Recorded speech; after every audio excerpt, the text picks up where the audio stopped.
Ilulunsad ngayong taon ng Department of Labor and Employment o DOLE ang programang Jumpstart Philippines bilang bahagi ng hakbang ng pamahalaan upang matulungan ang mga kabataang nahihirapang makapaghanap ng trabaho. Ayon kay Ginoong Reginald Estioco, Provincial Head ng DOLE Isabela, sinabi niya na ang unang isasagawa ang programa sa mga lungsod ng Kawayan at Tuguegarao kung saan nasang maraming kabataan at job seekers ang makikinabang sa mga career coaching at employment opportunities na ihahandog ng programa. Sinabi nito na patuloy nilang pinalalawak ang implementasyon ng Jumpstart program upang mas marami pang residente ang makinabang, partikular ang fresh graduates, out-of-school youths at mga naghahanap ng disenteng trabaho. Sa ilalim ng Jumpstart Philippine program ng pamahalaan, sa ilalim ang mga benepisyaryo sa iba't ibang pagsasanay at orientation upang maihanda sila sa pagpasok sa trabaho at matugunan ang kakulangan sa karanasan at kasanayan na karaniwang hinahanap ng mga employer. Layunin ng programa na mabigyan ng mas malaking oportunidad ang mga kabataan na magkaroon ng trabaho at makatulong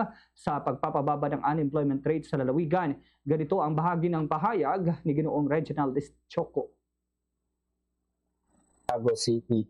So, sana may habol pa ngayong 2026 dito sa Kawayan itong Jumpstart Philippines. Pero kung hindi man, sa 2027. Kaya minarapat namin na i-introduce na to kasi nandito ngayon yung ating mga employers. So sana maganda ang pagtanggap ng ating mga kasamahan sa private sector itong Jumpstart Philippines para hindi na sila mahirapat makapaghanap ng mga quality.